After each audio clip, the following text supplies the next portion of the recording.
축구부의 학부모님들이 감독님에게 돈을 준 일이 들통이 나게 되어서 김영란법을 위반했다, 그런 뉴스를 보게 되었습니다. 이 학부모님들은 상당 금액의 회비를 거두어서 감독과 코치진에게 매달 관행적으로 떡값을 주었다는 겁니다. 한마디로 우리 아들 좀 잘 봐서 프로나 아니면 실업팀에 좀 갈 수 있도록 그렇게 해달라는 어떤 그런 의미에서 관행적으로 떡값을 줬던 것 같습니다. 그 일로 인하여 경찰은 축구부 감독을 김영란법 위반의 혐의로 입건했다는 겁니다. 근데 학부모님도 그렇고 축구부 감독과 코치진들도 이 김영란법이 무엇인지에 대해서 잘 알지 못하고 있었고 그저 관행적인 일이었기 때문에 떡값을 주고받는 그런 일을 했다는 것입니다. 여러분은 김영란법에 대해서 잘 알고 계십니까? 김영란법의 공식적인 명칭은 부정청탁 및 금품 등 수수의 금지에 관한 법률이라고 하는 매우 긴 이름을 가지고 있습니다. 쉽게 말하면 청탁을 금지하는 법이다, 그런 법입니다. 근데 이 법을 김영란법이다 그렇게 부르는 것은 이 법의 첫 제안자가 김영란이라는 사람이었는데 우리 교회 집사님은 아니고, 그래서 그분의 이름을 따서 김영란법이다 그렇게 사람들이 부르고 있습니다. 이 김영란법은 모든 사람들에게 다 적용되는 것은 아니고 언론인과 사립학교 교직원을 포함한 공직자들에게만 적용되는 법입니다. 2016년 11월 30일에 이 법이 처음으로 시행되게 되었는데 이 법이 시행되면서 우리 사회에 긍정적인 많은 변화들이 일어나게 되었습니다. 우선 유흥가의 사람들의 발길이 많이 줄어들었다고 합니다. 그동안 사람들이 자기 돈 내고 유흥을 즐긴 것이 아니라 다른 사람의 돈으로 유흥을 즐겼는데 이제는 그럴 수 없게 되어서 사람들의 발길이 유흥가에 뜸하게 되었다는 겁니다. 또 이 법이 시행된 이후에는 결혼식장과 장례식장에 환희나 조화의 수도 많이 줄었다고 합니다. 이처럼 이 법이 시행되면서 우리 사회에 있었던 허례허식의 거품들이 조금씩 사라졌다는 것입니다. 그래서 우리 사회가 이전보다는 그래도 조금 더 깨끗하고 정의로운 사회가 되어가고 있다는 것입니다. 물론 법이 가지고 있는 부족한 부분이 아직도 많이 있고 그 맹점을 이용해서 아직도 편법과 불법이 남아있는 것이 사실입니다. 또 이 법으로 인하여서 뜻밖의 생계와 생업에 어려움을 겪고 있는 분들도 있는 것이 사실입니다. 하지만 전반적으로 이 법이 시행됨에 따라서 우리 사회가 이전보다는 한 단계 좀 더 성숙해진 것은 분명해 보입니다. 아마 우리 교회 성도님 대부분은 이 법의 적용 대상이 아니기 때문에 이 법이 나와는 무슨 상관이 있겠나 그런 생각을 하실지도 모르겠습니다. 하지만 우리가 가만히 생각해 보면 사실 저와 여러분들은 부정청탁과 금품수수와 전혀 무관한 삶을 이제까지 살아왔다 그렇게 자신 있게 말할 수가 없을 겁니다. 저와 여러분들은 믿음의 사람이기는 하지만 그동안 살아오면서 때로는 청탁을 하기도 했고 남에게 부탁을 하기도 했고 또 그 일과 관계되어서 금품을 수수하는 일들이 있어 왔다는 것입니다. 그런데 이런 일은 신앙적으로 보게 되면 참으로 심각한 문제가 아닐 수가 없습니다. 왜냐하면 우리 믿음의 사람들은 하나님에게 부탁을 하고 하나님의 도우심을 구하고 하나님으로 인하여서 우리 인생의 문제를 풀고 해결해야 되는데 부정청탁을 하고 금품을 수수했다라고 하는 것은 사람에게 부탁을 하고 사람이 문제를 해결하려고 하는 불신앙적인 일이기 때문에 그렇다라는 겁니다.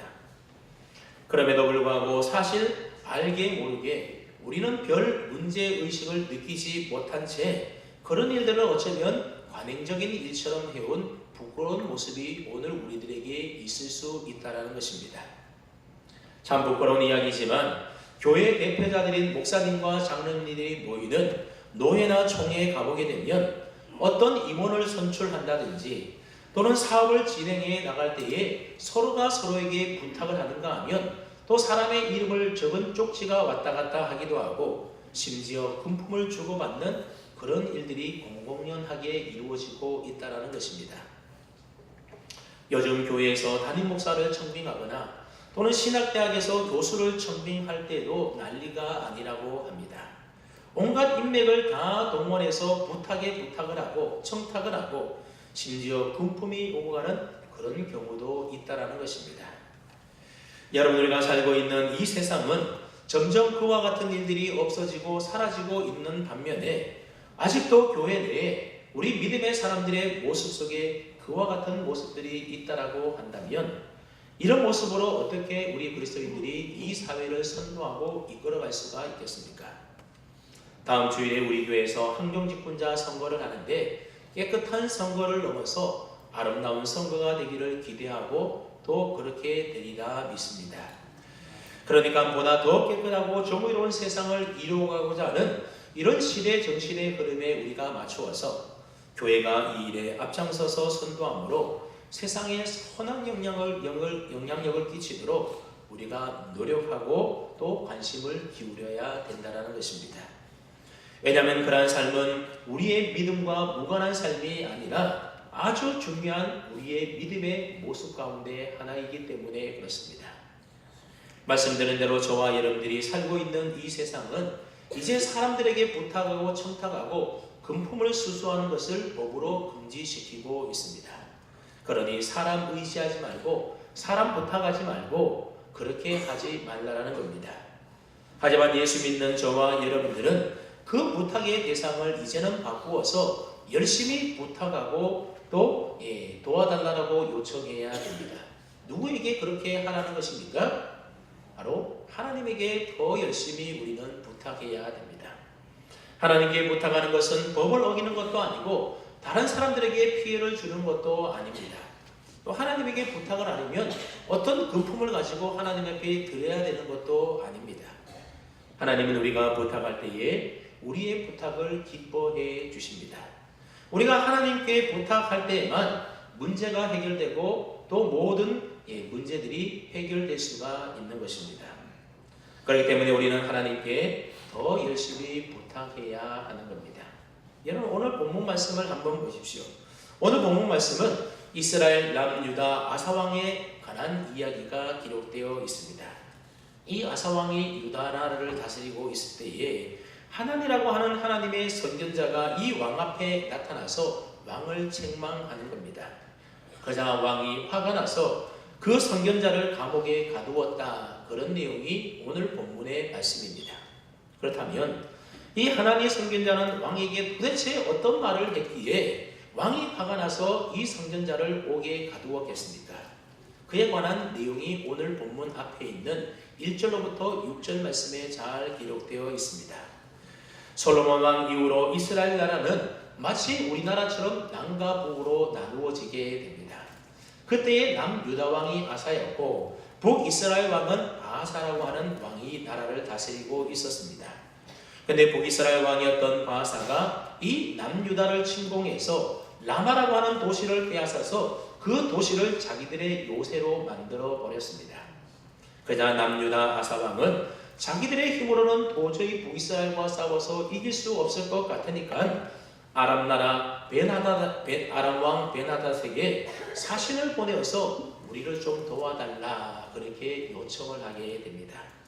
그런데 아람 왕에게 도움을 요청할 때에 여러분 그냥 도와달라고 말로만 요청을 했겠습니까?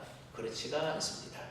하나님의 성전 곡간과 왕궁 곡간에 모아두었던 많은 금은 보화들을 이 베나닷에게 갖다 주면서 한마디로 말하면 청탁을 했던 겁니다.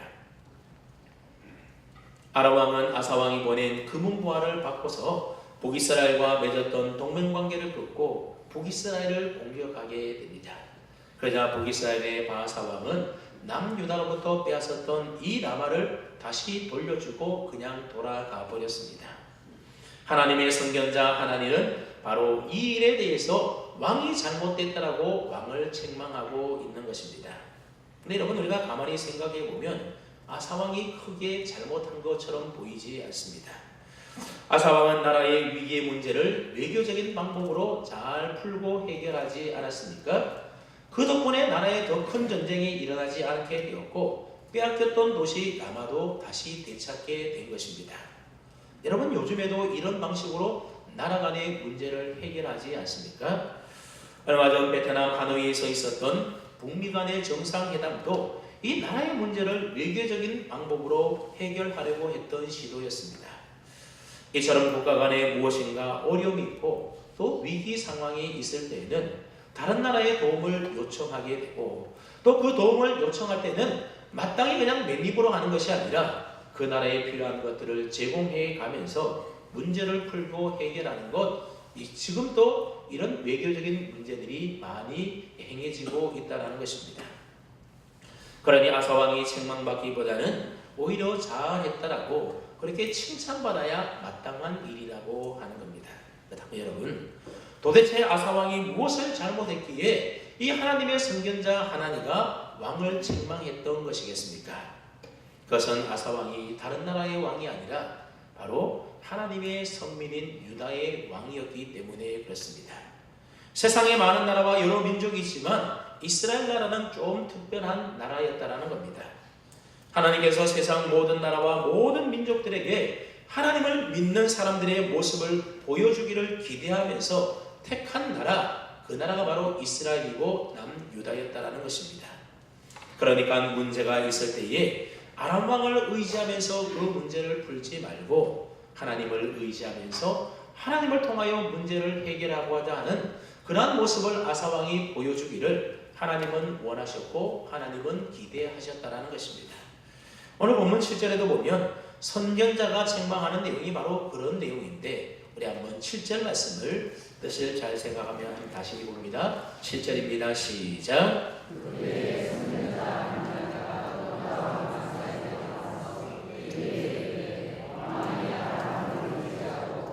왕의 하나님 여호와를 의지하지 아니하였으므로 아람 왕의 군대가 왕의 손에서 벗어났나이다. 아사 왕이 아람 왕을 의지하고 하나님을 의지하지 아니했다라는 것입니다. 그래서 하나님의 선견자는 그런 아사 왕을 지금 책망하고 있는 겁니다. 왜 하나님 의지해야 되지 사람 의지했습니까? 그렇게 책망했다라는 겁니다. 그런데 여러분, 이 아사 왕은 하나님을 모르던 하나님을 안 믿던 그런 왕이 아니었습니다. 만약 처음부터 그 아사 왕이 하나님을 모르고 하나님을 믿지 않았던 사람이라고 한다면 당연히 하나님 의지하기보다는 사람 의지하고 더 강대국 의지하고 그러는 것이 마땅하지 않겠습니까? 그런데 아사 왕은 이미 하나님을 잘 알고 있었던 믿음의 왕이었다라고 하는 겁니다. 오늘 본문 앞장인 14장과 15장 말씀에 보게 되면 아사 왕이 어떤 왕인지에 대한 내용들이 자세하게 잘 기록되어 있습니다. 그 내용을 보면 아사 왕은 하나님을 믿어도 너무 잘 믿는 왕이었다라는 것입니다. 아사 왕은 두 번의 종교개혁을 통해서 나라 안에 있었던 온갖 우상들과 제단들을 다 헐어버리고 무너뜨리게 됩니다. 심지어 그의 어머니가 하나님을 잘 믿지 않고 우상을 만들어 섬기게 되자 그 어머니를 태우의 자리에서 내쫓는 일도 서슴지 않았던 왕이 바로 이 아사 왕입니다. 그러니까 얼마나 신실한 왕입니까?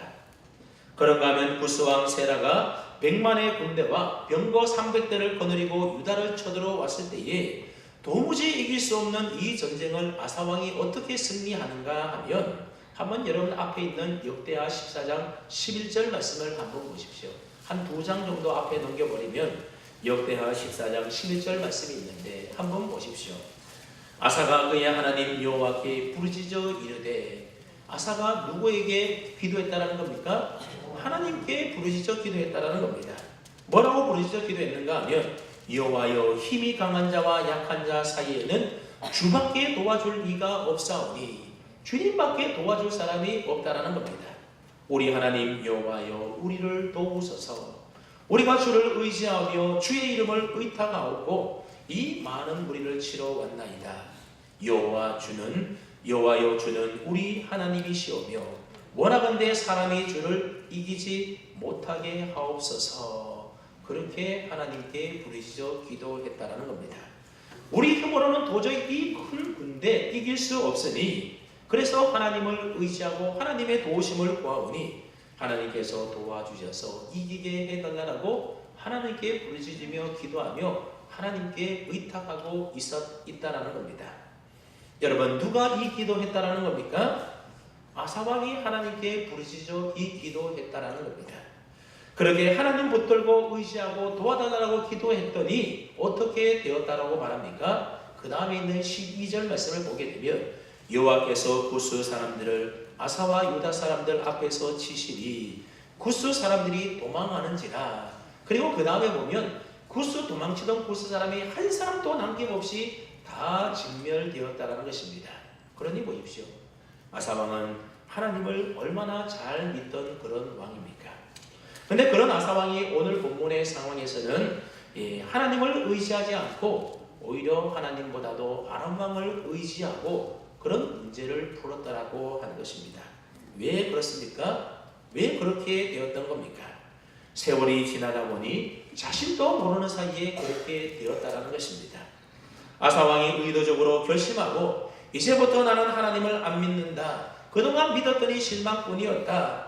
그렇게 선포하고 돌아선 것이 아니었다라는 것입니다. 살다 보니 세월이 흐르면서 자신도 모르게 하나님 의지하지 않고 사람 의지하고 그렇게 되더라는 겁니다. 여러분, 오늘 본문 이후에 나와 있는 말씀에 보게 되면 이 나중에 이 아사왕이 발가락에 병이 들어서 죽게 되는데 그때도 하나님 의지하지 않고 의원들을 의지했다. 하나님 도와달라고, 하나님께 도와달라고 요청하지 않고 의원 의지하고 사람 의지하다가 결국 죽게 되었다는 겁니다. 여러분, 아사왕은 왕이 된 이후에 41년 동안 왕의 자리에 있었는데 처음 35년 동안은 전심으로 하나님을 의지하며 살아감으로 인하여 하나님부터 많은 축복을 받아 누리게 됩니다. 근데 나머지 인생 말년 6년 동안은 하나님 의지하지 않고 강대국 의지하고 사람 의지하며 그렇게 살게 됩니다. 왜 그렇겠습니까? 아사왕은 어린 나이에 왕이 되어서 처음에는 왕으로서 나라를 다스릴 만한 힘과 능력이 없었던 겁니다. 그리고 그의 주변에는 그를 도와줄 만한 그런 사람도 별로 없었고 또 다른 나라와의 관계도 어떻게 해야 되는지에 대한 경험이 전혀 없었던 겁니다. 그래서 그때 그는 오직 하나님만 바라보며 하나님만 의지할 수밖에 없었고 그러다 보니 오랜 세월 동안 하나님 주시는 평안한 복을 누리게 되었던 것입니다. 내 왕으로 살면서 세월이 점점 더 지나가게 되자 주위에 자신을 지지하는 사람들도 이제 많이 생겨나게 되었고 경험도 많이 쌓이면서 능력도 커지게 되었고 그리고 다른 나라의 왕들도 많이 알게 되었다는 겁니다. 그래서 문제가 생기면 이제는 하나님 붙들고 의지하기보다는 사람과의 관계를 통하여 이렇게 문제를 풀어나가면 되겠구나 그런 생각을 하게 되었다는 것입니다. 근데 여러분, 그런 것이 꼭 나쁜 일은 아니겠지만 그러나 그렇게 시간이 지나면서 나름대로 경험과 능력과 문제를 푸는 방법들이 생겨나게 되면서 그때부터 하나님을 전처럼 의지하지 않게 되었다라고 하는 것입니다. 여러분, 이런 아사왕에 대해 우리가 뭐라고 비난할 수 없는 것은 오늘 저와 여러분의 삶의 모습 속에도 이런 아사왕의 모습과 비슷한 모습이 많이 있기 때문에 그렇습니다. 예전에 어렵고 힘들 때는 하나님만 의지하고 하나님 붙들고 살았는데 이제는 뭔가 좀 넉넉해지고 의지할 것이 더 많아지고 믿을 만한 구석들이 많이 생겨나다 보니 하나님 온전히 의지하지 못할 때가 많이 있지 않습니까? 요즘 많은 분들이 한국교회에 예전만큼 뜨겁게 기도하지 않는다라고 하면서 안타까운 마음으로 걱정하는 분들이 많이 있는데 사실 그렇습니다. 여러분, 왜 그렇게 되었겠습니까? 예전에 있던 교회의 프로그램들이 많이 사라졌기 때문에 그렇습니까? 그런 것이 아니라 살다 보니 그렇게 되었다라는 겁니다. 예전에는 우리 모두가 참 어렵고 힘들게 그렇게 살지 않았습니까? 그래서 그때는 오직 우리가 의지할 대상이 하나님밖에 없었다라는 겁니다. 그래서 그때는 정말 밤이고 낮이고 새벽이고 하나님 앞에 엎드려서 간절하게 부르짖으며 하나님 앞에 도와달라고 기도하지 않을 수가 없었습니다. 그런데 세월이 지나며 우리가 살다 보니 우리의 삶이 부유해지고 경제적으로 넉넉해지게 된 것입니다. 살다 보니까는 경험도 지식도 쌓이게 되고 문제를 해결할 수 있는 능력도 생겨나게 되고 의지할 대상도 많이 생겨나게 되었습니다. 그러다 보니 굳이 하나님 앞에 간절히 부르짖어 기도하지 않더라도 별 문제 없이 살아갈 수 있는 그런 삶이 되었고, 또 내 힘으로 내 주변의 사람의 도움을 받아서 해결할 수 있는 그런 일이 생겨나게 되었다라는 겁니다. 그래서 사람들이 예전만큼 하나님 붙들지도, 하나님 바라보지도, 하나님 의지하지도 않고, 그러다 보니 뜨겁게 기도하지도 않게 되었다라는 겁니다. 네, 여러분, 이러한 생각은 잘못된 생각입니다. 많은 사람들이 지식과 경험이 쌓이고 삶이 부유해지면서 주변에서 나를 도와주고 의지할 것이 많아졌으니 굳이 하나님 의지하지 않아도 된다, 여러 가지 사람 붙들고 그냥 문제 해결하면 되지, 여러분 이렇게 생각하는 것은 큰 착각입니다. 여러분, 하나님보다 세상의 힘과 나라를 더 의지했던 아사왕을 향한 하나님께서 하신 말씀이 무엇입니까? 한번 우리 9절 말씀을 함께 읽어봅니다. 9절입니다. 시작.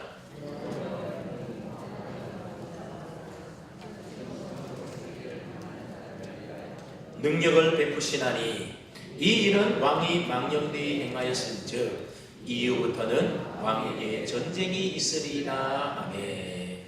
하나님은 전심으로 자기를 향하는 자, 즉 하나님을 바라보며 하나님을 의지하는 그 사람들에게 능력을 베풀어 주신다, 그렇게 말씀하고 있습니다. 여러분, 하나님께서 왜 이런 말씀을 하시는 것이겠습니까? 아사왕이 하나님을 의지하지 않아서 서운해서 이런 말씀하는 것이 아니라, 아사왕이 아람 왕을 찾고 의지했던 사람의 방법이 우리 인생의 문제를 푸는 온전한 방법이 아님을 하나님이 잘 알고 계시기 때문에 안타까워서 이런 말을 하는 것입니다. 그러니까 인생의 문제를 푸는 온전한 방법은 우리가 하나님을 찾고 하나님을 의지하고 하나님께 도우심을 구하는 일인데, 사람들은 착각하고 자꾸만 사람들 의지하고 세상 것들 붙들려고 한다는 겁니다. 그래서 하나님 믿지 않고 하나님 찾지 않아도 자기 나름대로의 방법으로 문제를 다 풀고 해결할 수 있다, 그런 착각 속에 살아간다는 겁니다. 하지만 그것은 문제를 푸는 온전한 방법이 아닌 잘못된 방법이라는 겁니다. 오히려 문제가 점점 더 심각해지는 위험한 방법인 줄 하나님께서 아시고 이렇게 말씀하고 있는 겁니다. 여러분, 우리가 하나님을 전심으로 찾을 때에 하나님께서 우리를 만나주시고 우리에게 능력을 주셔서 우리 인생의 모든 문제가 풀려지고 해결될 수가 있는 겁니다. 자녀들 여러분, 오늘 저와 여러분들이 하나님 앞에 예배드리면서 우리 자신의 모습을 한번 좀 잘 돌아보며 좀 생각해 보았으면 좋겠습니다. 저와 여러분들 정말 하나님만 바라보고 하나님만 믿고 의지하십니까? 정말 하나님을 의지하는 그 믿음의 삶을 우리들이 살아가고 있습니까? 예수님을 믿는 저와 여러분들은 우리의 인생 중에 어려움과 문제를 만날 때에 선택할 수 있는 방법이 세 가지가 있는데, 첫째는 하나님만 바라보고 하나님만 의지하는 방법이 있습니다. 그래서 하나님께만 부탁을 하는 겁니다. 둘째는 사람에게 부탁을 하고 사람만 의지하는 경우도 있습니다. 셋째는 하나님에게도 부탁하지만 또 사람에게도 부탁한다라는 겁니다. 여러분, 이 가운데에 가장 옳은 선택이 무엇이겠습니까? 하나님께만 부탁하고 하나님만 의지하는 것입니다. 근데 사실 우리의 마음은 세 번째에 가깝지 않습니까? 그래서 하나님에게도 부탁하지만 또한 한편으로는 나에게 큰 힘이 되어줄 만한, 내 문제를 해결해 줄 만한 그런 사람에게도 부탁한다는 것입니다. 왜 그렇습니까? 하나님에게만 부탁하면 안 될 것 같고 하나님이 그 기도 들어주시지 않을 것 같고, 그래서 사람에게도 부탁을 한다는 겁니다. 물론 사람에게 부탁하는 것을 나쁘다고만 말할 수는 없을 겁니다. 나의 형편과 처지를 잘 알아서 또 내 모든 문제를 능히 해결할 수 있는 그런 사람에게 나 좀 도와달라, 그럴 수가 있습니다. 그러나 여러분, 우리가 사는 이 세상에 부정청탁과 금품수수를 금하는 법률이 만들어진 이유가 무엇이겠습니까? 아는 사람은 아는 사람들끼리 점점 더 부탁을 하고, 아는 사람이 없는, 인맥이 없는 사람은 부탁을 할 수가 없고, 그래서 무엇인가 불공정한 경쟁이 일어나서 정의가 실종되고 신뢰가 무너지게 된다는 겁니다. 그래서 제 주변에 얘기를 들어보면 어느 교회 담임 목사 청빙하는 데에 서류가 수십 통 수백 통 오는 데에 이미 다 결정되어 놓고 한다는 겁니다. 그 결정이 어떻게 되는가 하면 이미 인맥을 통해서 다 이렇게 저렇게 서로 짜고 다 한다는 겁니다. 여러분 그렇게 되다 보면 공평한 그런 경쟁이 이루어질 수가 있겠습니까? 그래서 요즘 어떤 사람은 금수저다, 어떤 사람은 흑수저다, 아니 어떤 사람은 아예 인맥을 다 타고 나서 그 사람의 능력과 그런 거와 상관없이 이미 다 정해지는 그런 경우들이 있다는 겁니다. 이런 문제가 사회적으로 심각해져서 청탁을 금지하는 그런 법률들이 만들어진 것 아니겠습니까? 힘있고 영향력 있는 사람들에게 잘 봐달라고 부탁하는 일들이 있을 수 있는 일이다 그렇게 생각할 수 있겠지만 그러나 하나님이 보실 때는 그것이 옳은 방법이 아니라는 겁니다. 그러한 방법으로는 온전한 문제가 해결되지 못하고 점점 세상이 불신과 혼란함 속에 빠져들게 되는 겁니다. 결국 사람이 사람을 도와주는 데는 한계가 있게 마련인데 사람이 우리의 모든 것들을 다 도와줄 줄로 착각한다는 겁니다. 그래서 믿음의 사람들조차도 사람들에게 부탁을 하다가 정작 하나님께는 아무런 부탁도 하지 않는 믿음의 심각한 문제가 발생되게 되더라는 것입니다. 여러분 하나님을 의지하면서 하나님께만 부탁하면 안 될 것 같습니까? 하나님께만 부탁해서 안 되는 일이라고 한다면 그 일은 처음부터 안 되는 일이고 하나님께 부탁을 했는데도 안 되는 일이라고 한다면 안 되는 것이 내게 더 유익하기 때문에 안 되는 일인 것입니다. 그러므로 우리는 믿음을 가져야 하는 것입니다. 자녀들 여러분, 정말 여러분들은 하나님만 의지하십니까?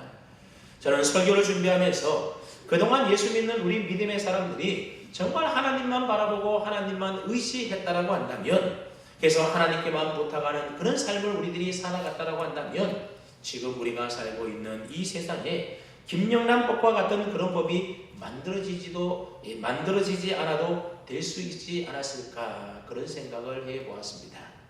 여러분 사실 그렇지 않습니까? 우리 믿음의 사람들만큼이라도 사람들에게 부탁하거나 청탁하지 않고 정말 하나님께만 부탁하는 삶을 우리가 살았더라면 우리가 사는 이 세상이 지금보다는 그래도 좀 더 깨끗하고 정의로운 세상이 되지 않았을까. 그렇게만 우리가 했다면, 하나님께만 부탁했다면 하나님이 얼마나 기뻐해 주셨을까. 하나님께만 부탁했다면 온 세상을 두루 감찰하시는 하나님의 능력을 우리 모든 그리스도인들이 경험하며 살지 않았을까 그런 생각을 해보았습니다. 사랑하는 여러분, 지금이라도 오직 우리 그리스도인들은 하나님만 의지하고 하나님께 부탁할 수 있는 그런 믿음의 사람들이 다 될 수 있기를 바랍니다. 오늘 본문 9절 말씀은 우리에게 얼마나 은혜가 되고 힘이 되는 말씀인지 모릅니다. 하나님의 눈은 온 세상을 두루 감찰하시는데 하나님은 어떤 사람에게 관심을 두시는가 하면 세상에서 인정받는 사람, 세상에서 성공한 사람, 세상에서 힘이 있고 권력이 있고 부귀 영화를 누리는 사람, 그런 사람에게 하나님이 관심을 두고 있는 것이 아니라는 겁니다. 하나님은 누구에게 관심을 두고 있는가 하면 전심으로 온 몸과 마음을 다하여 하나님을 찾고 하나님을 의지하는 그 사람에게 하나님의 관심과 하나님의 눈이 그 사람에게로 향하고 있다는 겁니다. 하나님은 그런 사람에게 관심만 두는 것이 아니라 그런 사람에게 하나님의 능력을 베풀어 주신다라고 약속하고 있습니다. 그러니 우리가 어려운 인생의 문제 만날 때에 사람 의지하지 말고 세상 방법으로 풀려 하지 말고 전심으로 하나님을 찾고 하나님께 부르짖고 하나님을 도우심을 구하며 하나님을 의지하면 하나님이 우리를 돌아보시고 우리 모든 형편을 다하시고 능히 모든 일들을 해결해 줄 수 있는 그 하나님의 능력이 우리에게 임함으로 우리 인생의 모든 문제가 풀려지고 해결되게 된다는 것입니다. 여러분, 사람의 도움이 우리에게 큰 힘이 될 것 같지만 여러분, 사람의 도움과 힘에는 능력의 한계가 분명히 있습니다. 그래서 도와주고 싶어도 도와줄 수 없을 때가 분명히 있고 또 도와준다 하더라도 지금은 그게 내게 큰 힘이 될지 모르겠지만 결국 나중에는 내게 도움이 안 되는 그런 일들로 내게 다시 돌아올 수 있다는 겁니다. 사랑하는 여러분, 모든 일에 최선을 다하시되 사람들에게 부탁하지 마시고 오직 하나님만 의지하고 하나님께만 부탁하는 그런 믿음의 삶을 살아가십시오. 그렇게 살아감으로 우리가 살고 있는 이 세상을 보다 깨끗하고 정의로운 살맛 나는 세상으로 만든 일에 기여하며 살아가는 우리 그리스도인들 되시기를 바랍니다. 무엇보다 그렇게 살아감으로 하나님 기뻐하는 삶을 우리 모두가 살아가고, 그래서 하나님께서 베풀어 주시는 능력을 날마다 경험하며 기쁨과 감사와 감격이 넘치는 은혜의 삶을 살아갈 수 있는 저와 여러분 다 될 수 있기를 주님의 이름으로 축원합니다. 아멘.